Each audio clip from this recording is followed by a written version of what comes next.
বন্ধুরা, আমরা যদি পঞ্চম শ্রেণীর গণিত বইয়ের ৪২ পৃষ্ঠার একদম উপরে লক্ষ্য করি, দেখো এখানে শুরুতেই ১ নম্বর প্রশ্নে বলা হয়েছে ১৩ ও ১৬ এর গসাগু নির্ণয় করি। আমাদের বলা হয়েছে ১৩ ও ১৬ এর গসাগু নির্ণয় করি। তাহলে আমরা এই দুটি সংখ্যার গসাগু কিভাবে নির্ণয় করতে পারি?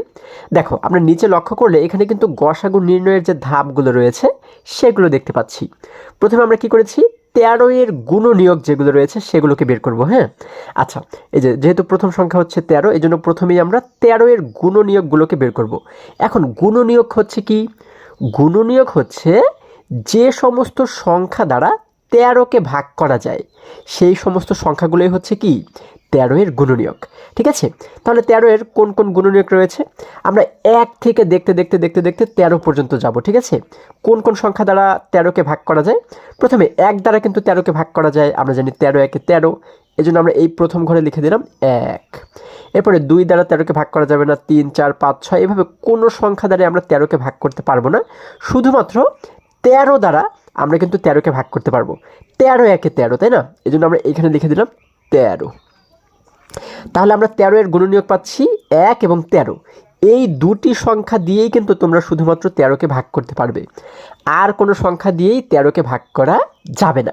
আচ্ছা, এবার একই রকমভাবে ১৬ এর গুণনীয়কগুলো যদি আমরা বের করি, তাহলে ১৬কে কোন কোন সংখ্যা দিয়ে ভাগ করা যায়? ১ থেকে দেখতে দেখতে যাও। আমরা জানি ১ দিয়ে ১৬কে ভাগ করা যায়, ১৬ একে ১৬, আমরা লিখলাম ১। তারপরে ২ দিয়েও ১৬কে ভাগ করা যায়, ৮ দুগুণ ১৬, আমরা লিখলাম ২। তারপরে ৩ দিয়ে কি ১৬কে ভাগ করা যায়? না, ৩ দিয়ে ১৬কে ভাগ করা যায় না।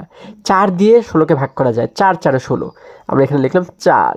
৪ ৪ ১৬। ৫ দিয়ে ১৬কে ভাগ করা যাবে না, ৬ দিয়ে যাবে না, ৭ দিয়ে যাবে না, ৮ দিয়ে ভাগ করা যাবে। আমরা জানি ৮ দুগুণ ১৬, আমরা এখানে লিখে দিলাম ৮। এরপরে ৯, ১০, ১১, ১২, ১৩, ১৪, ১৫ এর কোনোটি দিয়েই কিন্তু ১৬কে ভাগ করা যাবে না। হ্যাঁ, সর্বশেষ ১৬ দিয়ে ১৬কে ভাগ করা যাবে। হ্যাঁ, আমরা জানি ১৬ একে ১৬, এই জন্য আমরা লিখে দিলাম ১৬। তাহলে আমরা ১৬ এর গুণনীয়ক পাচ্ছি ১, ২, ৪, ৮ এবং ১৬, তাই না? আচ্ছা, গুণনীয়ক আমাদের বের করা হয়ে গেল।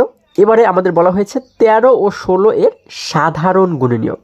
তাহলে এই ১৩-র যে গুণনীয়কগুলো পেয়েছি এবং ১৬-র যে গুণনীয়কগুলো পেয়েছি, এইগুলোর থেকে আমাদের বের করতে হবে সাধারণ যে গুণনীয়কগুলো রয়েছে। এখন সাধারণ গুণনীয়ক কোনগুলোকে বলা হয়?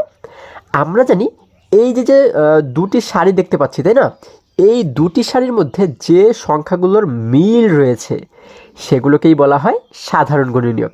যেমন দেখো, এখানে উপরেও ১ রয়েছে, নিচেও ১ রয়েছে, এই দুটি সংখ্যার মধ্যে কিন্তু মিল রয়েছে, তাহলে ১ কিন্তু সাধারণ গুণনীয়ক।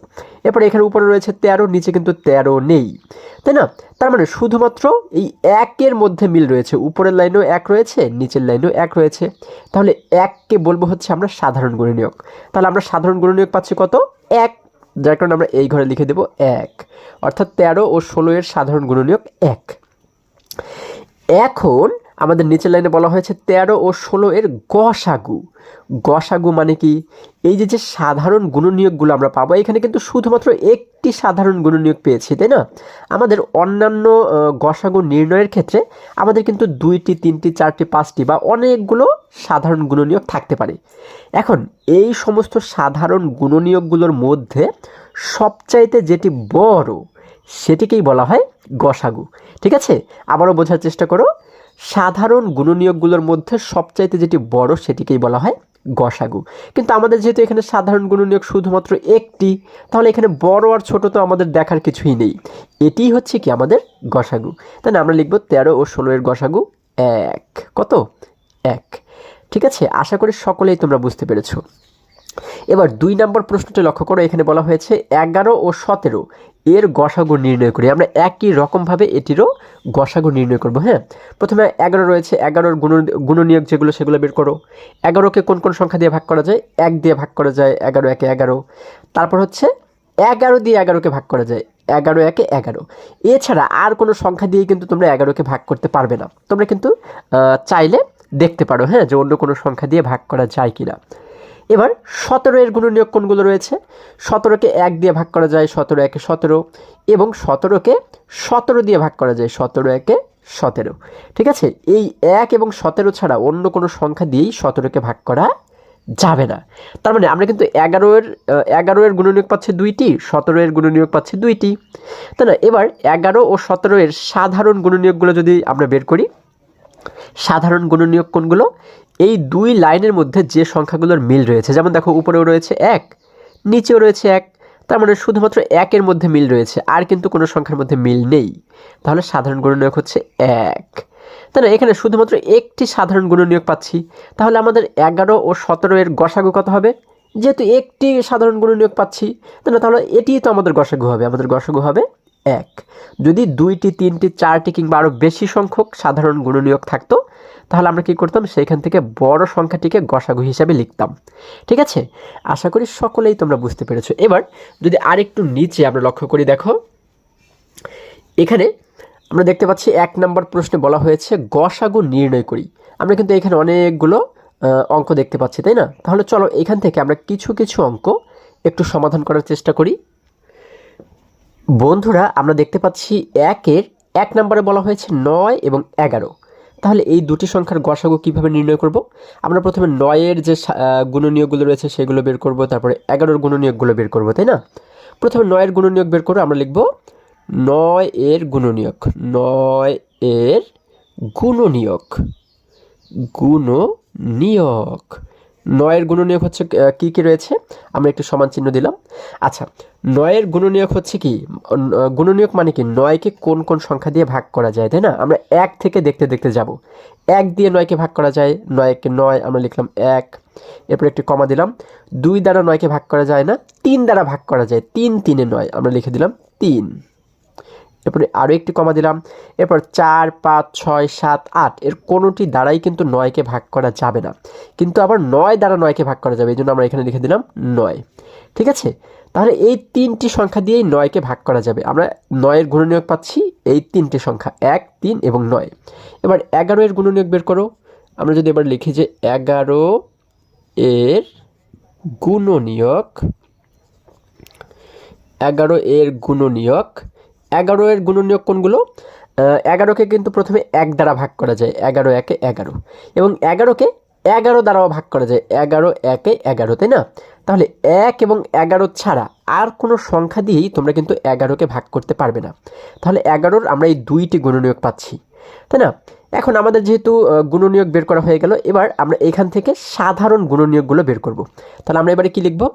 আমরা লিখব হচ্ছে 9 এবং আমরা লিখব হচ্ছে 9, কি লিখব? 9 ও 11-এর 9 ও 11-এর সাধারণ গুণনীয়ক, সাধারণ গুণনীয়ক, সাধারণ গুণনীয়ক। আচ্ছা, সাধারণ গুণনীয়ক কোনগুলো? এই 2টি লাইনেই যে সংখ্যাগুলো রয়েছে, তাই না? যেমন 1 ও উপরে রয়েছে, 2 এই যে এখানেও কিন্তু 1 রয়েছে, 2টি লাইনে কিন্তু 1 রয়েছে, তাহলে এই 1 হচ্ছে কি? একটি সাধারণ গুণনীয়ক, আমরা লিখে দিলাম 1। এছাড়া কিন্তু আর কোনো সংখ্যার মধ্যে মিল নেই, তাই না? তাহলে আমরা 9 ও 11-এর সাধারণ গুণনীয়ক পাচ্ছি 1। তাহলে এবার আমরা কি করব? এখান থেকে আমরা গসাগু যেটি সেটি কিন্তু নির্ণয় করব, তাই না? আমরা এখানে লিখব সুতরাং, আমরা লিখব কি? সুতরাং আমরা লিখব সুতরাং গসাগু, গসাগু সমান কত? যেহেতু সাধারণ গুণনীয়ক পাচ্ছি শুধুমাত্র 1, তাহলে আমাদের গসাগু হবে 1। ঠিক আছে, দেখো কত সহজে আমরা এটিকে সমাধান করে ফেললাম। আশা করি সকলেই তোমরা এটি বুঝতে পেরেছো। এবার একই রকমভাবে যদি 3 নম্বর অঙ্কটি আমরা একটু সমাধান করার চেষ্টা করি, দেখো এখানে 3 নম্বরে বলা হয়েছে 23 এবং 24। তাহলে আমরা প্রথমে কি করব? 23-এর যে গুণনীয়কগুলো রয়েছে সেইগুলো আমরা নির্ণয় করব, তাই না? আমরা লিখব 23 এর গুণনীয়ক, গুণনীয়ক কি কি রয়েছে? গুণনীয়ক মানে কি? 23কে কোন কোন সংখ্যা দিয়ে ভাগ করা যায়? আমরা জানি 1 দিয়ে ভাগ করা যায়, 23 1 23, এবং 23 দিয়ে 23কে ভাগ করা যায়। তাহলে আমরা 1 এবং 23 ছাড়া অন্য কোনো সংখ্যা দিয়েই কিন্তু 23কে ভাগ করতে পারবো না। তাহলে 23-এর গুণনীয়ক পাচ্ছি আমরা এই দুটি সংখ্যা, 1 এবং 23। এবার একই রকমভাবে যদি 24-এর গুণনীয়ক বের করি, আমরা 24-এর গুণনীয়ক, আচ্ছা আমরা যদি এবার বের করি, 24কে প্রথমে 1 দ্বারা ভাগ করা যাবে, 24 1 24, 2 দ্বারা 24কে ভাগ করা যাবে, কারণ আমরা জানি 12 2 24, তাই না? আমরা লিখলাম 2। 3 দ্বারা 24কে ভাগ করা যাবে, 8 24, আমরা লিখলাম হচ্ছে 3। এবারে দেখো 4 দ্বারা কি 24কে ভাগ করা যাবে? 4 4 16, 4 5 20, 4 6 24। হ্যাঁ, 4 দ্বারা 24কে ভাগ করা যাবে। 4 6 24, তাই না? আমরা লিখলাম 4। এবারে 5 দ্বারা 24কে ভাগ করা যাবে না, 6 দ্বারা কিন্তু ভাগ করা যাবে। 4 6 24, 6, আমরা লিখলাম 6। তারপর 7 দ্বারা 24কে ভাগ করা যাবে না, 8 দ্বারা ভাগ করা যাবে। 3 8 24, 8 দ্বারা ভাগ করা যাবে, আমরা লিখলাম 8। তারপর হচ্ছে 9 দ্বারা কি তো 24কে ভাগ করা যাবে? না, 9 দ্বারা ভাগ করা যাবে না, 10 দ্বারা যাবে না, 11 দ্বারা যাবে না, 12 দ্বারা 24কে ভাগ করা যাবে। আমরা জানি কি 12 দুগুণে 24। এবং সর্বশেষ 24 দ্বারা কিন্তু 24কে ভাগ করা যাবে। 24 একে 24, তাই না? আমরা এই জন্য লিখে দিলাম 24। তাহলে দেখো 24-এর কিন্তু অনেকগুলো গুণনীয়ক আমরা পেয়ে গেলাম, তাই না? এখন এই যে 23-এর গুণনীয়ক এবং 24-এর গুণনীয়ক, এখান থেকে আমরা কি করব? সাধারণ গুণনীয়ক আমরা বের করব। আমরা এবারে লিখব 23 ও 24-এর সাধারণ গুণনীয়ক। কি লিখব? সাধারণ গুণনীয়ক। দেখো সাধারণ গুণনীয়ক কোনগুলো? যে সংখ্যাগুলো উপরের লাইনেও রয়েছে নিচের লাইনেও রয়েছে সেগুলোই সাধারণ গুণনীয়ক। যেমন দেখো 1 রয়েছে উপরে, নিচেও রয়েছে 1, তাহলে 1 হচ্ছে সাধারণ গুণনীয়ক। এরপর আর কোনো সাধারণ গুণনীয়ক রয়েছে? এখানে রয়েছে 23, নিচে কিন্তু 23 নেই, তার মানে শুধুমাত্র 1-এর মধ্যেই মিল রয়েছে, তাই না? তাহলে আমাদের সাধারণ গুণনীয়ক হচ্ছে 1। তাহলে আমাদের গসাগু কত হবে? আমরা লিখব সুতরাং গসাগু সমান কত হবে? যেহেতু সাধারণ গুণনীয়ক পাচ্ছি শুধুমাত্র 1, তার মানে গসাগু হবে 1। ঠিক আছে, দেখো কত সহজে আমরা এটিকেও সমাধান করে ফেললাম। এবার যদি আমরা আবারও বইয়ের কাছে ফিরে যাই, দেখো বন্ধুরা এখানে বাকি যে অঙ্কগুলো রয়েছে, দেখো 2 নাম্বার এবং 4 নাম্বার, এগুলো কিন্তু বাকি রয়েছে, তাই না? এই অঙ্কগুলো তোমরা একই রকম নিয়মেই সমাধান করবে, ঠিক আছে? আচ্ছা, এটা হচ্ছে তোমাদের কাজ। এবার যদি আমরা আরেকটু নিচে অর্থাৎ 3 নাম্বার প্রশ্নটি লক্ষ্য করি, এখানে বলা হয়েছে নিচের সংখ্যা রেখায়, এই যে আমরা কিন্তু এখানে একটি রেখা দেখতে পাচ্ছি এবং এই রেখার উপরে কিন্তু অনেকগুলো সংখ্যা রয়েছে, তাই না? এটিকে বলা হয় কি? সংখ্যা রেখা। আচ্ছা, নিচের সংখ্যা রেখায় 18 এর গুণনীয়ক বৃত্ত দ্বারা, এটি কি একটি বৃত্ত, তাই না? এই চিহ্ন দ্বারা এবং 20-এর গুণনীয়ক এই যে এরকম একটি চতুর্ভুজ দ্বারা চিহ্নিত করে সাধারণ গুণনীয়ক বের করি এবং গসাগু নির্ণয় করি। আচ্ছা, আবারও যদি আমরা এটিকে বোঝার চেষ্টা করি, বলা হয়েছে কি নিচের সংখ্যা রেখায় প্রথমে আমরা কি করব? 18 এর যে গুণনীয়কগুলো রয়েছে, 18 এর গুণনীয়কগুলো আমরা এরকম বৃত্ত দ্বারা চিহ্নিত করব, হ্যাঁ? এবং 20-এর যে গুণনীয়ক রয়েছে, 20-এর গুণনীয়কগুলোকে আমরা এরকম একটি চতুর্ভুজ দ্বারা, হ্যাঁ, বা একটি বর্গ দ্বারা আমরা চিহ্নিত করব। তারপর সেখান থেকে সাধারণ গুণনীয়ক বের করব, হ্যাঁ, এবং তারপরে গসাগু নির্ণয় করব। আচ্ছা, তাহলে আমরা ধাপে ধাপে কাজটি করি। প্রথমে আমরা 18 এর যে গুণনীয়কগুলো রয়েছে সেগুলোকে এই যে এরকম বৃত্ত দ্বারা আমরা চিহ্ন দেব, হ্যাঁ? আচ্ছা, 18 গুণনীয়ক একদম শুরু থেকে দেখতে দেখতে যাও। 1 রয়েছে, 1 কিন্তু 18 গুণনীয়ক, অর্থাৎ 1 দ্বারা 18কে ভাগ করা যায়। 18 একে 18, এই জন্য আমরা এখানে একটি গোল চিহ্ন দিলাম। 2 দ্বারাও 18কে ভাগ করা যায়, 9 দুগুণ 18, এই জন্য এর উপরেও একটি গোল চিহ্ন দিলাম। 3 দ্বারা 18কে ভাগ করা যায়, 3 6 18, 3-এর উপরেও একটি গোল চিহ্ন দিলাম। 4 দ্বারা ভাগ করা যায় না, 5 দ্বারা 6 দ্বারা ভাগ করা যায়, 6 দ্বারা 3 6 18, এই জন্য 6-এর উপরে একটি গোল চিহ্ন দিলাম। তারপর 7 8 দ্বারা ভাগ করা যায় না, 9 দ্বারা 18কে ভাগ করা যায়, তাই না? 9 দুগুণ 18, 9-এর উপরে আমরা একটি গোল চিহ্ন দিলাম। 10 দ্বারা ভাগ করা যাবে না, তারপর এখানে কোনো সংখ্যা দিয়ে 18কে ভাগ করা যায় না, আবার 18 দ্বারা কিন্তু 18কে ভাগ করা যায়। 18 একে 18, এই জন্য 18-এর উপরে একটি গোল চিহ্ন দিলাম। এরপর 19 20, এই কোনোটি দ্বারাই কিন্তু 18কে ভাগ করা যায় না। আচ্ছা, তাহলে আমাদের এই গোল চিহ্ন দেওয়া হয়ে গেল। এবার 20-এর যে গুণনীয়কগুলো রয়েছে সেগুলোকে আমরা এই যে এরকম একটি চতুর্ভুজ দেব, হ্যাঁ? চতুর্ভুজ দিয়ে কিন্তু আমরা এইভাবে চিহ্ন দেব, যেগুলো 20-এর গুণনীয়ক। দেখো 1 থেকে দেখতে দেখতে যাও, 1 কিন্তু 20-এর গুণনীয়ক, 20 একে 20, এজন্য এই 1-এর উপর আমরা একটি এই যে এরকম একটি চতুর্ভুজ দিলাম, তাই না? তারপর 2 দ্বারাও 20কে ভাগ করা যায়, এজন্য 2-এর উপরেও আমরা একটি চতুর্ভুজ দিলাম। এবার 3 দ্বারা 20কে ভাগ করা যায় না, 4 দ্বারা ভাগ করা যায়, 4 5 20, এই জন্য 4-এর উপরে এরকম একটি চিহ্ন দিলাম। 5 দ্বারাও ভাগ করা যায় 20কে, তাই না? 4 5 20, এই জন্য 5-এর উপরে একটি এরকম আমরা চতুর্ভুজ দিলাম। 6, 7, 8, 9 কোনোটি দ্বারাই কিন্তু 20কে ভাগ করা যাবে না। আবার 10 দ্বারা 20কে ভাগ করা যায়। আমরা জানি 10 2 20, তাই না? 10-এর উপরে আমরা একটি চতুর্ভুজ দিলাম। এবার 11, 12, 13, 14, 15, 16, 17, 18, 19 এর কোনোটি দ্বারাই কিন্তু 20কে ভাগ করা যাবে না, কিন্তু সর্বশেষ 20 দ্বারা 20কে ভাগ করা যাবে। এই জন্য 20-এর উপরে আমরা এরকম একটি চিহ্ন দিয়ে দিলাম, তাই না? চার কোণে একটি চিহ্ন দিয়ে দিলাম। এখন দেখো আমরা এই দেখো 18-র যে গুণনীয়কগুলো রয়েছে সেগুলোকেও আমরা চিহ্নিত করলাম, আবার 20-এর যে গুণনীয়ক রয়েছে সেগুলোকেও কিন্তু আমরা চিহ্নিত করলাম। এখন আমরা কি করব? এখন এই যে নিচে বলা হয়েছে 18 ও 20-এর সাধারণ গুণনীয়ক। তাহলে 18 ও 20-এর সাধারণ গুণনীয়ক কোনগুলো? মানে যেগুলোর মধ্যে মিল রয়েছে, তাই না? যেগুলো 18-রও গুণনীয়ক আবার 20-এরও গুণনীয়ক, সেইগুলোকেই তো বলা হয় সাধারণ গুণনীয়ক। আমরা এটিকে কিভাবে খুঁজে বের করব? এটি কিন্তু খুবই সহজ। দেখো কিছু কিছু সংখ্যার উপরে এই যে এই বৃত্তও দিয়েছি, আবার চার কোণাও দিয়েছি। তাহলে যে সংখ্যাগুলোর উপরে বৃত্তও থাকবে আবার চার কোণা চিহ্নটাও থাকবে সেটিই কিন্তু সাধারণ গুণনীয়ক। ঠিক আছে? যেমন এই যে 1-এর উপরে কিন্তু বৃত্তও রয়েছে, চার কোণা চিহ্নও রয়েছে, তাহলে এটি একটি সাধারণ গুণনীয়ক। আমরা লিখলাম হচ্ছে 1। তারপর এই যে 2-এর উপরেও কিন্তু এই দুইটি চিহ্ন রয়েছে, তাই না? আমরা এই জন্য 2কেও সাধারণ গুণনীয়ক হিসেবে ধরলাম, এই যে 2। হ্যাঁ, তারপরে কি আর কোনো সংখ্যার উপরে দুইটি চিহ্নই রয়েছে? দেখো তো, আর কোনো সংখ্যার উপরে কিন্তু দুইটি চিহ্ন নেই। তাহলে 1 এবং 2-এর মধ্যে কিন্তু এই দুইটি চিহ্ন রয়েছে, অর্থাৎ 1 এবং 2 হচ্ছে কি 18 এবং 20-এর সাধারণ গুণনীয়ক। এখন এইখান থেকে আমরা কি করব? 18 ও 20-এর গসাগু নির্ণয় করব। গসাগু হচ্ছে কোনটা? আমরা জানি সাধারণ গুণনীয়কগুলোর মধ্যে সবচাইতে যেটি বড় সেটিই হচ্ছে গসাগু। তাহলে 1 এবং 2-এর মধ্যে বড় কোনটি? হ্যাঁ, 2 বড়। তার মানে 2 হচ্ছে আমাদের গসাগু। আমরা এখানে লিখব কি 18 ও 20-এর গসাগু 2। কত? 2। ঠিক আছে? দেখো কত সহজে আমরা এটিকে সমাধান করে ফেললাম। এবার যদি আরেকটু নিচে আমরা লক্ষ্য করি, দেখো এখানে 2 নম্বর প্রশ্নে বলা হয়েছে গসাগু নির্ণয় করি। আমরা এখানে দেখো অনেকগুলো অঙ্ক দেখতে পাচ্ছি। চলো এখান থেকেও আমরা কিছু কিছু অঙ্ক একটু সমাধান করার চেষ্টা করি। বন্ধুরা আমরা দেখতে পাচ্ছি 2-এর 1 নম্বরে বলা হয়েছে 12 ও 15।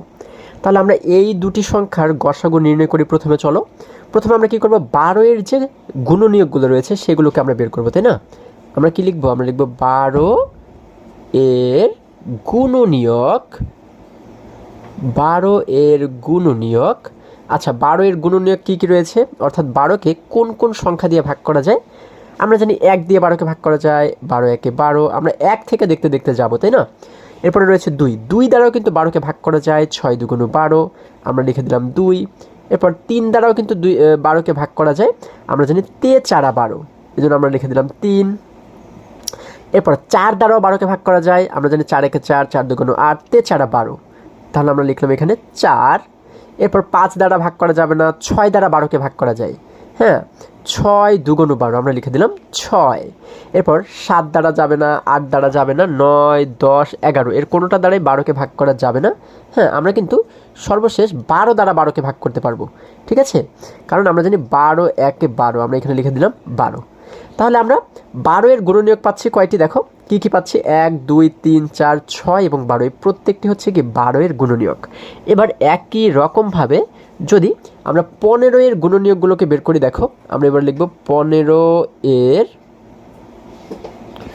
গুণনীয়ক। 15-এর গুণনীয়কগুলো যদি বের করি, দেখো 15কে 1 দ্বারা ভাগ করা যাবে, আমরা জানি 15 একে 15। 15কে 2 দ্বারা ভাগ করা যাবে না, 3 দ্বারা ভাগ করা যাবে, 3 5 15, আমরা লিখে দিলাম 3। 4 দ্বারা ভাগ করা যাবে না, 5 দ্বারা ভাগ করা যাবে, আমরা জানি 5 3 5 15, তাই না? 5 দ্বারা 15কে ভাগ করা যায়। 6 7 8 9 10 11 12 13 14 কোনোটা দ্বারাই 15কে ভাগ করা যাবে না, 15 দ্বারা 15কে ভাগ করা যাবে। আমরা জানি কি 15 একে 15। তাহলে 15-এর গুণনীয়ক পাচ্ছি আমরা এই কয়টি, তাই না? এবং 12-এর গুণনীয়ক পাচ্ছি এই কয়টি। এখন আমরা কি করব? এই 12-এর গুণনীয়ক এবং 15-এর গুণনীয়ক থেকে আমরা এবারে কি করব? সাধারণ গুণনীয়কগুলোকে বের করব। আমরা লিখব হচ্ছে 12 ও 15 এর কি সাধারণ গুণনীয়ক, তাই না? সাধারণ গুণনীয়ক। দেখো সাধারণ গুণনীয়ক। সাধারণ গুণনীয়ক কোনগুলো? এই লাইনেও যে সংখ্যাগুলো রয়েছে আবার এই লাইনেও রয়েছে, অর্থাৎ 2 লাইনে যেগুলো রয়েছে সেগুলোকেই বলা হয় সাধারণ গুণনীয়ক। যেমন দেখো এখানে উপরের লাইনে রয়েছে 1, নিচের লাইনেও 1, তার মানে 1 হচ্ছে একটি সাধারণ গুণনীয়ক। এরপরে এখানে 2 রয়েছে, নিচের লাইনে 2 নেই, উপরে 3 রয়েছে, নিচের লাইনেও 3 রয়েছে, তাই না? তার মানে 3ও কিন্তু একটি সাধারণ গুণনীয়ক। এরপর উপরে 4 রয়েছে, নিচে 4 নেই, 6 রয়েছে, নিচে 6 নেই, 12 রয়েছে, নিচে 12 নেই। তাহলে শুধুমাত্র এই দুইটি সংখ্যার মধ্যে মিল রয়েছে 1 এবং 3। তাহলে এই দুটি হচ্ছে কি 12 এবং 15 এর সাধারণ গুণনীয়ক। তাহলে এইগুলো যদি সাধারণ গুণনীয়ক হয়, এবার আমরা কি করব, এই সাধারণ গুণনীয়ক থেকে গসাগু নির্ণয় করব। তাহলে আমরা এবারে কি লিখব, সুতরাং গসাগু বা নির্ণেয় গসাগু আমরা লিখতে পারি। হ্যাঁ, এভাবে লিখলে আরও ভালো হয়। হ্যাঁ, আমরা লিখতে পারি নির্ণেয় গসাগু। দেখো নির্ণেয় গসাগু সমান কত? আমরা জানি এই যে সাধারণ গুণনীয়কগুলো পাই, এর মধ্যে সবচাইতে যেটি বড় সেটিই হচ্ছে গসাগু। তাহলে 1 এবং 3-এর মধ্যে কে বড়? 3 বড়, তাই না? তার মানে আমাদের নির্ণেয় গসাগু হচ্ছে 3। ঠিক আছে, এটি হচ্ছে আমাদের উত্তর। আশা করি সকলেই তোমরা বুঝতে পেরেছো। এবার একই রকমভাবে 3 নম্বর অঙ্কটি যদি একটু সমাধান করার চেষ্টা করি। দেখো বন্ধুরা, 3 নম্বরে বলা হয়েছে 24 ও 30। তাহলে আমরা কি করব, প্রথমে 24-এর যে গুণনীয়ক রয়েছে সেগুলো বের করব। আমরা লিখব 24 এর গুণনীয়ক। 24-এর গুণনীয়ক। আচ্ছা, 24-এর গুণনীয়ক কী কী রয়েছে? দেখো 24-কে কোন কোন সংখ্যা দিয়ে ভাগ করা যায়? 24 একে 24, 1 দিয়ে ভাগ করা যায়। 24-কে 2 দ্বারা ভাগ করা যায়। 12 দুগুণ 24, 3 দ্বারা ভাগ করা যায়। 3 8 24, 4 দ্বারা ভাগ করা যাবে। 4 6 24, 5 দ্বারা যাবে না, 6 দ্বারা ভাগ করা যাবে, তাই না? আমরা জানি 4 6 24, তাই না? 6 দ্বারা ভাগ করা যায়। 7 দ্বারা যাবে না, 8 দ্বারা ভাগ করা যাবে। আমরা জানি 3 8 24। এরপরে 9 10 11 কোনোটা দ্বারাই 24-কে ভাগ করা যাবে না, 12 দ্বারা ভাগ করা যাবে। আমরা জানি 12 দুগুণ 24। তারপর হচ্ছে কি সর্বশেষ 24 দ্বারা 24-কে ভাগ করা যাবে। 24 একে 24। তাহলে এই সংখ্যাগুলো দ্বারা 24-কে ভাগ করা যাবে। তাহলে এগুলো হচ্ছে 24-এর গুণনীয়ক। এবার 30-এর গুণনীয়ক বের করো। 30-এর গুণনীয়ক কী কী রয়েছে? দেখো 1 দ্বারা 30-কে ভাগ করা যায়, 30 একে 30। 2 দ্বারা ভাগ করা যায়, 15 দুগুণ 30। 3 দ্বারা ভাগ করা যায়, 3 10 30। তারপর 4 দ্বারা ভাগ করা যাবে না, 5 দ্বারা ভাগ করা যাবে, 5 6 30। 6 দ্বারা ভাগ করা যাবে, 5 আমরা কি জানি 6 একে 6, 6 দুগুণ 18, 3 6 6 একে 6, 6 দুগুণ 12, 3 6 18, 4 6 24, 5 6 30, অর্থাৎ 6 দ্বারা 30-কে ভাগ করা যাবে।